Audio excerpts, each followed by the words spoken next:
ಒಂದಾನೊಂದು ಊರಿನಲ್ಲಿ ಅಮೃತ ಅನಾಮಿಕ ಅನ್ನುವ ಹೆಸರುಳ್ಳ ಅವಳಿ ಅಕ್ಕ ತಂಗಿಯರಿದ್ದರು. ಇಬ್ಬರು ಮನೆಯಲ್ಲಿದ್ದಾಗ ತಂದೆ ತಾಯಿ ಸುದರ್ಶನ್ ಕಾವೇರಿಯರು ಕೂಡ ಯಾರು ಅಕ್ಕ ಯಾರು ತಂಗಿ ಎಂದು ಅರಿಯಲಾರದೆ ಹೋಗುತ್ತಾ ಇದ್ರು. ಇನ್ನು ಇಬ್ಬರು ರೋಡ್ ಮೇಲೆ ಹೋಗ್ತಾ ಇದ್ರೆ ನೋಡುವವರು ಅಯೋಮಯದಲ್ಲಿ ಬೀಳ್ತಾ ಇದ್ರು.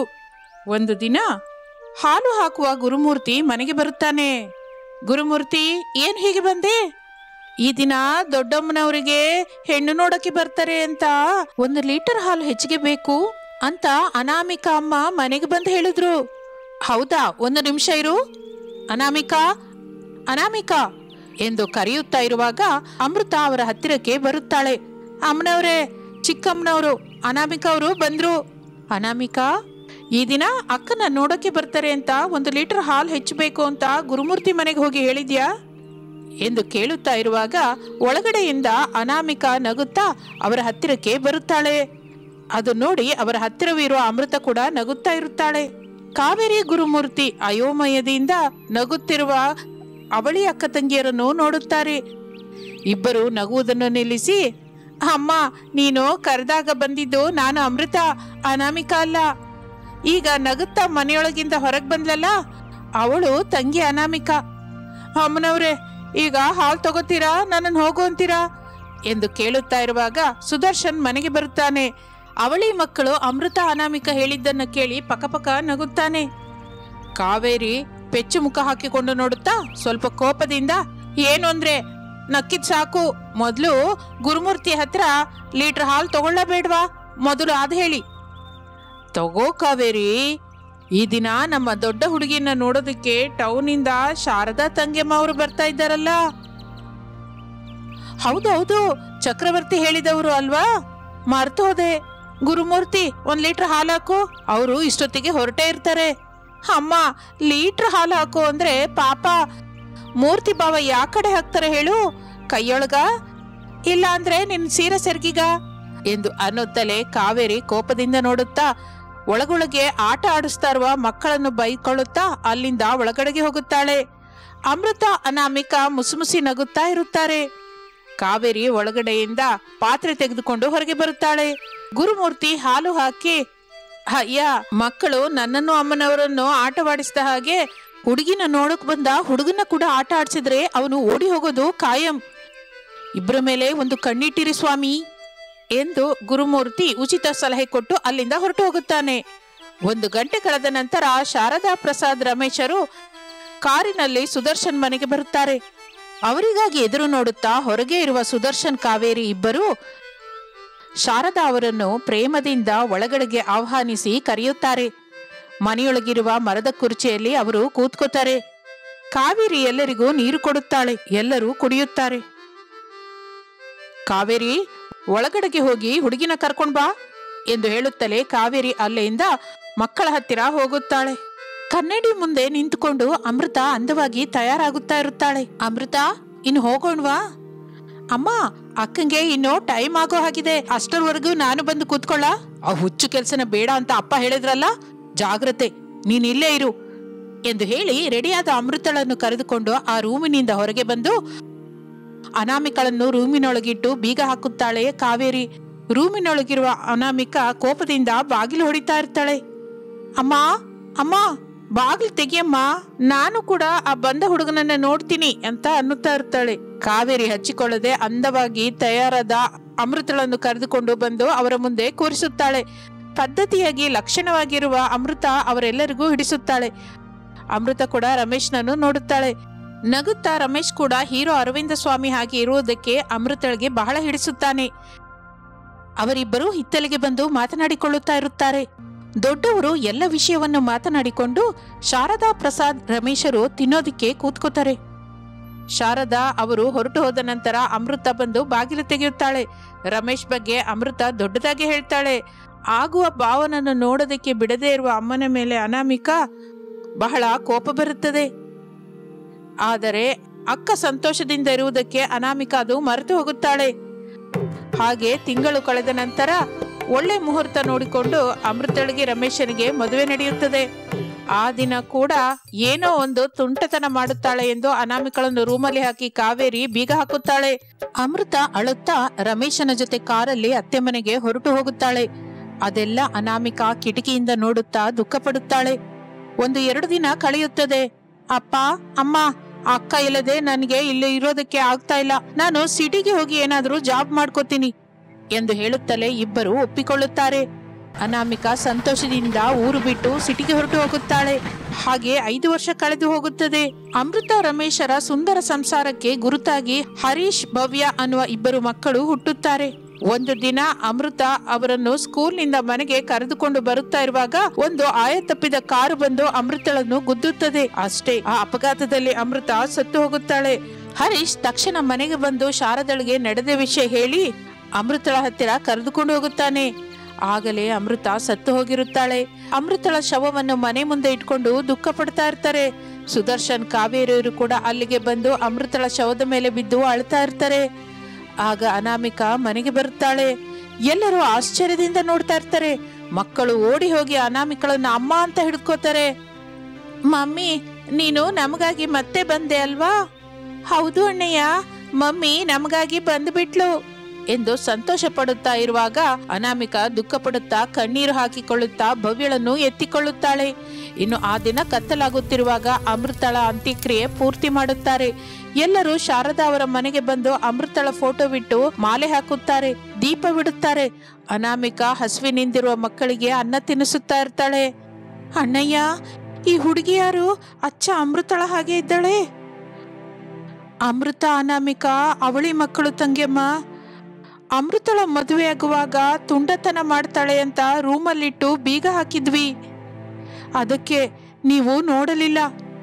ಮಕ್ಕಳು ಮಾತ್ರ ತಮ್ಮ ಮಮ್ಮಿ ತಮಗಾಗಿ ಬಂದಿದ್ದಾಳೆ ಅಂತ ಬಹಳ ಸಂತೋಷದಿಂದಿದ್ದಾರೆ ಮಾವಯ್ಯ. ಅವರಿಗೆ ಇಲ್ಲಿ ನಡೆದಿದ್ದೇನು ಕೂಡ ಗುರ್ತು ತಿಳಿಯದ ಹಾಗಿದೆ. ಹಾಗಿದ್ದರೆ ಒಳ್ಳೇದೇ ಅಲ್ವಾ ಮಗನೇ? ಇಲ್ಲ ಮಾವಯ್ಯ, ಅನಾಮಿಕಾ 9 ದಿನ ಇದ್ದು 10 ದಿನ ಕರ್ಮ ಆಗುತ್ತಲೇ ಸಿಟಿಗೆ ಹೊರಟು ಹೋಗ್ತಾಳೆ. ಆಗ ಮಕ್ಕಳ ಪರಿಸ್ಥಿತಿ ಏನು? ಆ ನಂತರ ಮಕ್ಕಳಿಗೆ ಅರ್ಥವಾಗುವ ಹಾಗೆ ನಾವೇ ಹೇಳಬೇಕು ಮಗನೇ ಎಂದು ಹೇಳುತ್ತಲೇ ರಮೇಶ್ ಏನು ಮಾತನಾಡದೆ ಅಲ್ಲಿಂದ ಹೊರಟು ಹೋಗುತ್ತಾನೆ. ಹಾಗೆ 9 ದಿನಗಳು ಕಳೆದು ಹೋಗುತ್ತದೆ. ಈ 9 ದಿನಗಳು ಮಕ್ಕಳು ಹರೀಶ್, ಭವ್ಯ ಅನಾಮಿಕಳಿಗೆ ಮತ್ತಷ್ಟು ಹತ್ತಿರವಾಗುತ್ತಾರೆ. ಅವಳ ಜೊತೆಯೇ ಆಟವಾಡುತ್ತಾರೆ. ಶಾರದಾ, ಪ್ರಸಾದ್, ರಮೇಶ್ ಎಷ್ಟು ಕರೆದರೂ ಅವರ ಹತ್ತಿರಕ್ಕೆ ಕೂಡ ಹೋಗದೆ ಅನಾಮಿಕಳ ಜೊತೆನೇ ಇರುತ್ತಾರೆ. ಇನ್ನು ಆ ದಿನ 10 ದಿನ ಕರ್ಮ ಪೂರ್ತಿಯಾಗುತ್ತದೆ. ಮಕ್ಕಳು ಮಲಗಿಕೊಂಡ ನಂತರ ಅನಾಮಿಕಾ ರಾತ್ರಿ ಬಸ್ಗೆ ಸಿಟಿಗೆ ಹೊರಟು ಹೋಗುತ್ತಾಳೆ. ಮಾರನೇ ದಿನದಿಂದ ಮಕ್ಕಳಿಗೆ ಅನಾಮಿಕಾ ಕಾಣಿಸದೇ ಇದ್ದಿದ್ದರಿಂದ ಮಮ್ಮಿ ಮಮ್ಮಿ ಅನ್ನುತ್ತಾ ಮನೆಯೆಲ್ಲ ತಿರುಗುತ್ತಾರೆ. ನಮಗೆ ಮಮ್ಮಿನೇ ಬೇಕು, ಮಮ್ಮಿ ಎಲ್ಲಿದ್ದಾಳೆ? ಮಮ್ಮಿ ಇಲ್ಲ ಮಗನೇ, ಮಮ್ಮಿ ಸತ್ತು ಹೋಗಿದ್ದಾಳೆ. ನಮ್ಮ ಮಮ್ಮಿ ನೈಟ್ ನಮ್ ಜೊತೆನೆ ಇದ್ಲಲ್ಲ, ಸತ್ತು ಹೋಗಿದ್ದಾಳೆ ಅಂತ ಹೇಳ್ತಾ ಇದೀಯಾ ಎಂದು ಅನ್ನುತ್ತಲೇ ಶಾರದಾ, ಪ್ರಸಾದ್, ರಮೇಶರಿಗೆ ಅನಾಮಿಕಳ ಮೇಲೆ ಮಕ್ಕಳು ಎಷ್ಟು ಇಷ್ಟವನ್ನು ಹಚ್ಚಿಕೊಂಡಿದ್ದಾರೋ ಅಂತ ಅರ್ಥವಾಗುತ್ತದೆ. ಆದರೆ ಏನೂ ಮಾಡಲಾರದ ಪರಿಸ್ಥಿತಿ. ಹಾಗೆ 2 ದಿನ ಕಳೆಯುತ್ತದೆ. ಮಕ್ಕಳು ಏನೋ ತಿನ್ನದೆ ಜ್ವರದಿಂದ ಮಲಗಿಕೊಂಡು ಮಮ್ಮಿ ಮಮ್ಮಿ ಅನ್ನುತ್ತಾ ಕನವರಿಸುತ್ತಾ ಇರುತ್ತಾರೆ. ಡಾಕ್ಟರ್ಗೆ ಎಷ್ಟು ತೋರಿಸಿದರೂ ಲಾಭವಿರುವುದಿಲ್ಲ. ಇಲ್ಲಿ ನೋಡಿ, ನಾನು ಎಷ್ಟು ಔಷಧಿ ಮಾಡಿದ್ರೂ ಮಕ್ಕಳಿಗೆ ಜ್ವರ ಕಡಿಮೆ ಆಗಲ್ಲ. ಅವರಿಗೆ ಅವರ ಮಮ್ಮಿ ಬೇಕು. ಪರಿಸ್ಥಿತಿ ಕೈಜಾರುವ ಮೊದಲೇ ಮಕ್ಕಳಿಗೆ ಆ ಮಮ್ಮಿನ ಕರ್ಕೊಂಬಂದು ಕೊಡಿ ಎಂದು ಹೇಳಿ ಅಲ್ಲಿಂದ ಡಾಕ್ಟರ್ ಹೊರಟು ಹೋಗುತ್ತಾರೆ. ಅದು ಕೇಳಿ ಮಕ್ಕಳ ದುಃಖವನ್ನು ನೋಡಲಾರದೆ ಪ್ರಸಾದ್, ಸುದರ್ಶನ್ಗೆ ಹೇಳುತ್ತಾರೆ. ಅನಾಮಿಕಾ ವಿಷಯ ತಿಳಿದುಕೊಂಡು ಆತುರತೆಯಿಂದ ಮಕ್ಕಳಿಗಾಗಿ ಮಕ್ಕಳ ಹತ್ತಿರ ಬರ್ತಾಳೆ. ಅಷ್ಟೇ, ಮಕ್ಕಳು ಕಣ್ಣು ತೆರೆದು ಅನಾಮಿಕಳನ್ನು ನೋಡುತ್ತಾರೆ. ಎಷ್ಟೋ ಸಂತೋಷ ಪಡುತ್ತಾರೆ. ಮಮ್ಮಿ ಬಂದ್ಬಿಟ್ಯಾ? ನಮಗ್ ಗೊತ್ತು ಮಮ್ಮಿ, ನಮಗಾಗಿ ನೀನು ಬರ್ತೀಯ ಅಂತ ಎಂದು ಮಕ್ಕಳು ಅನ್ನುತ್ತಲೇ ಅನಾಮಿಕಾ ಕಣ್ಣಿನಿಂದ ಕಣ್ಣೀರು ಹರಿಯುತ್ತಾ ಇರುತ್ತದೆ. 2 ದಿನದಲ್ಲಿ ಮಕ್ಕಳು ಮಾಮೂಲಾಗಿ ಹೋಗುತ್ತಾರೆ. ಸ್ಕೂಲ್ಗೆ ಹೋಗ್ತಾ ಇರ್ತಾರೆ. ಒಂದು ದಿನ ಸ್ಕೂಲ್ಗೆ ಹೋದ ನಂತರ ತನ್ನ ತಾಯಿ ತಂದೆಯರನ್ನು ಶಾರದಾಳ ಮನೆಗೆ ಕರೆಯುತ್ತಾಳೆ. ಎಲ್ಲರೂ ಅನಾಮಿಕಾ ಏನು ಹೇಳುತ್ತಾಳೋ ಎಂದು ಆಸಕ್ತಿಯಿಂದ ಎದುರು ನೋಡುತ್ತಾ ಇರುತ್ತಾರೆ. ಅಮ್ಮ, ಅಪ್ಪ, ಅತ್ತೆ, ಮಾವಯ್ಯ, ಅಕ್ಕನ ಮಕ್ಕಳಿಗಾಗಿ ನಾನು ಭಾವನನ್ನ ಮದುವೆ ಮಾಡ್ಕೋಬೇಕು ಅಂದ್ಕೊಂಡಿದ್ದೀನಿ. ನೀವೇನಂತೀರಾ? ಒಳ್ಳೆಯ ನಿರ್ಣಯ ತಾಯಿ. ಹೌದು ಅನಾಮಿಕಾ, ಚಿಕ್ಕವಳಾದ್ರೂ ಬಹಳ ದೊಡ್ಡ ನಿರ್ಣಯ ತಗೊಂಡಿದ್ದೀಯಾ. ನಿಂದು ಬಹಳ ದೊಡ್ಡ ಮನಸ್ಸಮ್ಮ ಎಂದು ಶಾರದಾ ಅನ್ನುತ್ತಾಳೆ. ಆದರೆ ರಮೇಶನಿಗೆ ಮಾತ್ರ ಇಷ್ಟವಿರುವುದಿಲ್ಲ. ಆದರೆ ಮಕ್ಕಳಿಗಾಗಿ ತಪ್ಪಲ್ಲ ಎಂದು ಅನಾಮಿಕಳನ್ನು ಮದುವೆ ಮಾಡಿಕೊಳ್ಳುತ್ತಾನೆ. ಅಕ್ಕನ ಮಕ್ಕಳಿಗಾಗಿ ಭಾವ ರಮೇಶ್ನನ್ನು ಮದುವೆ ಮಾಡಿಕೊಂಡ ಅನಾಮಿಕ ಅಕ್ಕನ ಮಕ್ಕಳನ್ನು ಪ್ರೇಮದಿಂದ ನೋಡಿಕೊಳ್ಳುತ್ತಾ ಅವರಿಗಾಗಿ ಆ ಮನೆಯಲ್ಲಿ ಸೊಸೆಯಾಗಿ ಜೀವಿಸುತ್ತಾ ಇರುತ್ತಾಳೆ. ಇದು ಇಂದಿನ ಕತೆ. ಮತ್ತೊಂದು ಕತೆ ಜೊತೆ ಮತ್ತೆ ಸೇರೋಣ. ನಮಸ್ತೆ. ಬೆಳೆ ಸರಿಯಾಗಿ ಬಾರದ ತೋಟದಲ್ಲಿ ಅತ್ತೆ ಸೊಸೆಯರು ಶಾರದಾ ಅನಾಮಿಕ ಆ ಕಡೆ ಈ ಕಡೆ ತಿರುಗುತ್ತಾ, ಎಷ್ಟು ಹೇಳಿದ್ರು ಕೇಳದೆ ನಿಮ್ ಮಾವಯ್ಯ ಈ 10 ಎಕರೆ ಕೊಂಡ್ಕೊಂಡ್ರು, ಅದರಲ್ಲಿ 5 ಎಕರೆ ತೋಟ ಮಾಡಿದ್ರು, ಇದೇನು ಸರಿಯಾಗಿ ಬೆಳೀತಾ ಇಲ್ಲ. ನಿಮ್ ಮಾವಯ್ಯ ಯಾಕೆ ಹೀಗೆ ಆವೇಶದಿಂದ ಕೆಲಸ ಮಾಡ್ತಾರೋ ಗೊತ್ತಿಲ್ಲಮ್ಮ, ತಲೆನೋವು ತರಿಸ್ತಾ ಇದ್ದಾನೆ ಅಂದ್ಕೋ. ಮಾವಯ್ಯ ಏನ್ ಮಾಡಿದ್ರು ನಮ್ಗಾಗಿನೇ ಅಲ್ವಾ ಅತ್ತೆ? ನೀನೊಬ್ಳು ಅವನ್ ಏನ್ ಮಾಡಿದ್ರು ಕರೆಕ್ಟ್ ಅಂತೀಯ, ನಮಗಾಗಿ ಅಂತೀಯ. ನಿನಗೂ ನಿಮ್ಮ ಮಾವಯ್ಯನಿಗೂ ಹೇಳೋದು ಎಲ್ಲದಕ್ಕಿಂತ ಕಡಿಮೆ ಬುದ್ಧಿ ಇರೋ ಕೆಲಸ ಅಂತ ಹೇಳಿದ್ರೆ ತಪ್ಪೇನಿಲ್ಲ. ಅದಲ್ಲ ಅತ್ತೆ, ಬಾಯಿ ಮುಚ್ಚೆ ಸೊಸೆ ಎಂದು ಹೇಳುತ್ತಲೇ ಅನಾಮಿಕ ಗಬಕ್ಕಂತ ಶಾರದಳ ಬಾಯಿ ಮುಚ್ಚುತ್ತಾಳೆ. ಅದು ನೋಡಿ ಅನಾಮಿಕ ನೆತ್ತಿ ಮೇಲೆ ಮೊಟಕು ಹಾಕುತ್ತಾಳೆ. ತಕ್ಷಣ ಅನಾಮಿಕ ಕೈ ಎತ್ತುತ್ತಾಳೆ. ನಾನು ಬಾಯಿ ಮುಚ್ಚು ಅಂತ ಹೇಳಿದ್ದು ನಂದಲ್ಲ ಸೊಸೆ, ನಿಂದು ಎಂದು ಹೇಳುತ್ತಲೇ ಅನಾಮಿಕ ಬಾಯಿ ಮೇಲೆ ಕೈ ಇಟ್ಕೋತಾಳೆ. ಇನ್ನು ಇಬ್ಬರು ಸೇರಿ ತೋಟದಿಂದ ಬದುವಿನ ಹತ್ತಿರ ನಡೆಯುತ್ತಿರುವಾಗ ಆ ತೋಟದಲ್ಲಿ 5 ಎಕರೆ ಖಾಲಿ ಜಾಗವಿರೋ ಸ್ಥಳದಲ್ಲಿ ಒಂದು ಕಡೆ ಒಬ್ಬ ಮಹರ್ಷಿ ಕೂತ್ಕೊಂಡು ಕಣ್ಣು ಮುಚ್ಕೊಂಡು ಇರ್ತಾನೆ. ಓಂ ನಮಃ ಶಿವಾಯ, ಓಂ ನಮಃ ಶಿವಾಯ ಎನ್ನುತ್ತಾ ಆ ಮಹರ್ಷಿ ಕಾಣಿಸುತ್ತಾನೆ. ಅತ್ತೆ ಸೊಸೆಯರಿಬ್ಬರು ಆ ಮಹರ್ಷಿಯನ್ನು ನೋಡಿ ಗಾಬರಿ ಆಗ್ತಾ ಇರ್ತಾರೆ. ಅಯೋಮಯದಿಂದ ಆ ಮಹರ್ಷಿ ಹತ್ತಿರಕ್ಕೆ ಗಾಬರಿಯಿಂದ ಬರ್ತಾರೆ. ಮಹರ್ಷಿ ಕಣ್ಮುತ್ಕೊಂಡು ಶಿವಾರಾಧನೆ ಮಾಡ್ತಾ ಇರ್ತಾನೆ. ಆ ಮಹರ್ಷಿಯನ್ನು ಮಾತನಾಡೋದಕ್ಕೆ ಅತ್ತೆ ಸೊಸೆಯರಿಬ್ಬರಿಗೂ ಧೈರ್ಯ ಸರಿ ಹೋಗೋದಿಲ್ಲ. ಭಯದಿಂದಲೇ ಮಹರ್ಷಿಯ ಕಡೆ ನೋಡ್ತಾ ಇರ್ತಾರೆ. ಆಗ ಆ ಮಹರ್ಷಿ ನಿಧಾನವಾಗಿ ಕಣ್ಣು ತಿರುಗುತ್ತಾನೆ. ನನ್ನ ಹತ್ರ ಏನಾದ್ರೂ ಮಾತನಾಡಬೇಕು ಅಂದ್ಕೋತಾ ಇದ್ದೀರಾ ತಾಯಿ? ಹೌದು ಸ್ವಾಮಿ, ಇಲ್ಲಿ ಎಂತಹ ಶಿವಾಲಯವೂ ಇಲ್ಲ, ಶಿವಲಿಂಗನೂ ಇಲ್ಲ. ಅಂತಹದ್ದು ಇಲ್ಲಿ ನೀವು ಹೀಗೆ ಕೂತ್ಕೊಂಡು ಶಿವಾರಾಧನೆ ಏಕೆ ಮಾಡ್ತಾ ಇದ್ದೀರಾ? ಅಲ್ಲಿ ನನಗೆ ಶಿವಲಿಂಗ ಕಾಣಿಸ್ತಾ ಇದೆ. ಮತ್ತೆ ನನಗ್ ಕಾಣಿಸ್ತಾ ಇಲ್ವಲ್ಲ ಸ್ವಾಮಿ, ನಿಮ್ಗೆ ಹೇಗೆ ಕಾಣಿಸ್ತಾ ಇದೆ? ನಿಜಕ್ಕೂ ಇಲ್ದೇ ಇರೋದು ನಿಮ್ಗೆ ಹೇಗೆ ಕಾಣಿಸುತ್ತೆ? ನಿನ್ನ ಕಣ್ಣಿಗೆ ಅಲ್ಲಿಗೆ ಶಿವಲಿಂಗ ಕಾಣಿಸಬೇಕು ಅಂದ್ರೆ ನೀನು ಏನ್ ಮಾಡ್ಬೇಕು ಅಂತ ಗೊತ್ತಾ ತಾಯಿ? ಮತ್ತೆ ನನ್ನ ಬಾಯಿಂದ ಹೇಳಿಸ್ಕೊಳ್ಳೋದೇನಕ್ಕೆ? ತಿಳಿತು ಸ್ವಾಮಿ, ನನಗೆಲ್ಲ ತಿಳಿತು. ಮತ್ತೆ ಅದು ಮಾಡಿ ಎಂದು ಹೇಳಿ ಆ ಮಹರ್ಷಿ ಮಾಯವಾಗಿ ಹೋಗುತ್ತಾನೆ. ಅತ್ತೆ ಸೊಸೆಯರು ಶಾರದಾ ಅನಾಮಿಕ ಅಯೋಮಯದಿಂದ ನೋಡ್ತಾ ಇರ್ತಾರೆ. ಇನ್ನು ಗಾಬರಿಯಾಗುತ್ತಾ ಮನೆ ಕಡೆ ನಡೀತಾ ಇರ್ತಾರೆ. ಆಟೋದಲ್ಲಿ ದಿಗಿಲು ಮುಖದಿಂದ ಪ್ರಸಾದ್ ರಮೇಶ್ ಅನ್ನುವ ತಂದೆ ಮಗ ಇರುತ್ತಾರೆ. ಆಟೋ ಡ್ರೈವರ್ ಮಹೇಶ್ ಆಟೋವನ್ನು ಊರಿನ ಕಡೆಗೆ ಓಡಿಸ್ತಾ ಇರ್ತಾನೆ. ಚಿಕ್ಕಪ್ಪ, ಈ ಲಾಯರ್ ಇಂದ ಯಾವ ಕೆಲ್ಸನೂ ಸರಿ ಹೋಗಲ್ಲ. ಅವನ ಹತ್ತಿರ ಬಂದ ಎಲ್ಲ ಕೆಲಸವೂ ಸೋತು ಹೋಗ್ತಾ ಇರ್ತಾನೆ. ಅವನ ಮಾತು ನೋಡ್ತಾ ಇದ್ರೆ ನನಗೂ ಹಾಗೆ ಅನ್ಸ್ತು ಅಪ್ಪ. ನಿಮ್ಗೆ ಹೇಳಿದ್ರೆ ಮತ್ತೆ ದುಃಖ ಪಡ್ತೀರಾ ಅಂತ ಹೇಳಿಲ್ಲ. ಮಗು ರಮೇಶು ಅವನು ನನ್ನ ಸ್ನೇಹಿತ. ನಾವು ಮೊದಲು ಭೇಟಿಯಾದಾಗ ಅವನು ಏನ್ ಹೇಳಿದ್ದ ನೆನ್ಪಿದೆ ಅಲ್ಲ? ಅಯ್ಯೋ ಅಪ್ಪ, ಸ್ನೇಹ ಬೇರೆ ವೃತ್ತಿ ಬೇರೆ. ಮೊನ್ನೆವರೆಗೂ ನಾವೇ ಗೆಲ್ತೀವಿ ಅಂತ ಹೇಳಿದ ನಿಮ್ಮ ಫ್ರೆಂಡ್ ಲಾಯರು ಈ ದಿನ ಏನಂದ ಅಂತ ಕೇಳಿಸ್ಕೊಂಡೆ ಅಲ್ಲ? ಪತ್ರಗಳೆಲ್ಲ ಸರಿಯಾಗಿ ಇರ್ಬೇಕಾದ್ರೆ ಅವನು ಮಾತ್ರ ಏನ್ ಮಾಡ್ತಾನೋ? ಆದ್ರೂ ನಮ್ಗೆ ಹೊಲ ಮಾರಿದಾಗ ಅವನು ಹೇಳಿದ ಮಾತಿನ ರಿಕಾರ್ಡು ನಮ್ಮ ಹತ್ರ ಇಲ್ಲ. ಈಗ ಅವನು ನಾನು ಹೇಳಿಲ್ಲ ಅಂತ ಇದ್ದಾನೆ. ಕೋರ್ಟಿಗೆ ಬೇಕಾಗಿದ್ದು ಸಾಕ್ಷ್ಯ ಹೊರತು ಮನಸ್ಸಾಕ್ಷಿ ಅಲ್ಲ. ಅಪ್ಪ, ನಾವು ನಿನಗೆ ಎಷ್ಟು ಹೇಳಿದ್ರು ನಿನಗೆ ನಿನ್ನ ಲಾಯರ್ ಫ್ರೆಂಡ್ ಮಾಡಿದ ಮೋಸ ನೆನಪಿಗೆ ಬರಲ್ಲ ಎಂದು ಮಾತನಾಡಿಕೊಳ್ಳುತ್ತಿರುವ ಮಾತನ್ನು ಕೇಳುತ್ತಾ ಮಹೇಶ್ ಆಟೋವನ್ನು ವೇಗವಾಗಿ ಮುಂದಕ್ಕೆ ಸಾಗಿಸುತ್ತಾ ಇರ್ತಾನೆ. ಅತ್ತೆ ಶಾರದಾ, ಸೊಸೆ ಅನಾಮಿಕ ಇಬ್ಬರು ಸೇರಿ ಜ್ಯೋತಿಷ್ಯ ಹೇಳುವ ಪರಮೇಶ ಪಂಡಿತನ ಹತ್ತಿರ ಬರುತ್ತಾರೆ. ಅವನು ಗುಡಿ ಮುಂದೆ ಕೂತ್ಕೊಂಡಿರ್ತಾನೆ. ಅಮ್ಮ, ನಿಮಗೆ ಏರ್ಪಟ್ಟ ಸಮಸ್ಯೆಗೆ ಪರಿಹಾರ ನಿಮ್ಮ ಹತ್ರನೇ ಇದೆ. ನಮ್ಮ ಹತ್ರ ಇದೆಯಾ? ಹೌದು ತಾಯಿ, ನಿಮ್ಮ ಹತ್ರನೇ ಇದೆ. ನೀವು ಹೇಳಿದ ಮಾತನ್ನು, ಮಾಡಿದ ವಾಗ್ದಾನವನ್ನು ಮರೆತು ಹೋಗಿದ್ದೀರಾ? ಇಲ್ಲ ಏನವ್ರೆ, ಅಂತಹದ್ದೇನೂ ಇಲ್ಲ. ನಾವು ಆ ಶಿವನನ್ನು ನಂಬಿದ್ವಿ. ಮನೆಯಲ್ಲಿ ಲಿಂಗ ಇಟ್ಕೊಂಡು ನಿತ್ಯವೂ ಅವನಿಗೆ ಪೂಜೆ ಮಾಡ್ತಾ ಇದ್ದೀವಿ. ಪೂಜೆ ಮಾಡುವುದರ ಬಗ್ಗೆ ನಾನು ಕೇಳ್ತಾ ಇಲ್ಲ ತಾಯಿ. ಕಟ್ಟಿಸಿಕೊಡ್ತೀನಿ ಅಂತ ಹೇಳಿದ ಅತಿ ದೊಡ್ಡ ಲಿಂಗ ಎಲ್ಲಿ ತಾಯಿ? ಅಯ್ಯ, ಆ ಹೊಲದ ಮೇಲೆ ಕೋರ್ಟಲ್ಲಿ ಕೇಸ್ ನಡೆಸ್ತಾ ಇದೆ. ನಮ್ಮನ್ನ ಒಪ್ಪಿಸಿ ಒಬ್ಬ ಮನುಷ್ಯ ನಮ್ಗೆ ಮೋಸ ಮಾಡ್ದ. 10 ಎಕರೆ ಒಂದೇ ಕಡೆ ಇರುತ್ತೆ ಅಂತ ನಾವು ಕೊಂಡ್ಕೊಂಡ್ವಿ ಸ್ವಾಮಿ. ನೋಡಿ ತಾಯಿ, ಸಮಸ್ಯೆ ಏನಾದ್ರೂ ಇರಬಹುದು. ನೀವು ಮಾಡಬೇಕಾಗಿದ್ದು ಆ ಶಿವನ ಸ್ಮರಣೆ ಮಾತ್ರ, ಪೂಜೆ ಮಾತ್ರ. ಕಾರ್ತೀಕ ಮಾಸ ಬರ್ತಾ ಇದೆ. ಈ ಮಾಸ ಅವನಿಗೆ ಎಷ್ಟೋ ಇಷ್ಟವಾದಂತಹ ಮಾಸ. ಶಿವಾರಾಧನೆ ಮಾಡಿ, ಸೊಸೆ ಕೈಯಿಂದ ಉಪವಾಸ ಮಾಡಿಸಿ, ನಿಮಗೆ ಎಲ್ಲವೂ ಅವನೇ ನೋಡ್ಕೋತಾನೆ, ಹೋಗಿ ಬನ್ನಿ ಎಂದು ಹೇಳುತ್ತಲೇ ಶಾರದಾ ಅನಾಮಿಕರು ನಮಸ್ಕರಿಸಿ ಅಲ್ಲಿಂದ ಮನೆ ಕಡೆಗೆ ನಡೆಯುತ್ತಾ ಇರ್ತಾರೆ. ಅವರಿಗೆ ಎದುರಿಗೆ ಪ್ರಸಾದ್ ರಮೇಶರು ನಡೆದುಕೊಂಡು ಬರ್ತಾ ಇರ್ತಾರೆ. ಇನ್ನು ಎಲ್ಲರೂ ಒಂದು ಕಡೆ ಭೇಟಿಯಾಗುತ್ತಾರೆ, ಮಾತನಾಡಿಕೊಳ್ಳುತ್ತಾ ಮನೆಗೆ ಬರುತ್ತಾರೆ. ಶಾರದಾ ಪ್ರಸಾದ್ ರಮೇಶ್ ಸೋಫಾದಲ್ಲಿ ಕೂತ್ಕೋತಾರೆ. ಅನಾಮಿಕಾ, ಎಲ್ರಿಗೂ ನೀರ್ ತಗೊಂಬಾ, ಬೇಗ ತಗೊಂಬಾರಿ ಅನಾಮಿಕಾ. ಹಾಗೆ ಅತ್ತೆ, ಹೀಗೆ ತಗೊಂಬರ್ತಾ ಇದ್ದೀನಿ ಎಂದು ಹೇಳಿ ಅಲ್ಲಿಂದ ಹೊರಟು ಹೋಗುತ್ತಾಳೆ. ನಿಮ್ಮ ಲಾಯರ್ ಫ್ರೆಂಡ್ ಏನಂದ್ರು ರೀ? ಕೈ ಎತ್ತಿ ಬಿಟ್ಟ ಮಮ್ಮಿ. ಮಾರುವವನು ಎಷ್ಟೋ ಸುಳ್ಳು ಹೇಳ್ತಾನೆ, ನೀವೇ ಆಲೋಚಿಸ್ಬೇಕಲ್ಲ. 10 ಎಕರೆ ಕಡಿಮೆಗೆ ಮಾರ್ತಾ ಇದ್ದಾನೆ ಅಂದ್ರೆ ಏನಕ್ಕೆ ಮಾರ್ತಾ ಇದ್ದಾನೆ, ಯಾಕೆ ಮಾರ್ತಾ ಇದ್ದಾನೆ ಅಂತ ತಿಳ್ಕೊಬೇಕಲ್ವಾ ಅಂತ ನಮಗೆ ಬೈಗಳು ಬೈದ. ನಾನು ಆಗ್ಲೇ ಹೇಳ್ತಾ ಇದ್ದೀನಿ, ನೀವು ನನ್ ಮಾತು ಕೇಳ್ತಾ ಇಲ್ಲ. ನೋಡೋದಕ್ಕೆ ಹೋಗಿ ಸ್ವಲ್ಪ ದುಡ್ಡು ಅಡ್ವಾನ್ಸ್ ಕೂಡ ಕೊಟ್ರಿ. ಈಗ ನೋಡಿ, ಹೆಸರಿಗೆ 10 ಎಕರೆ ಕೊಂಡ್ಕೊಂಡಿದೀವಿ ನಾವು.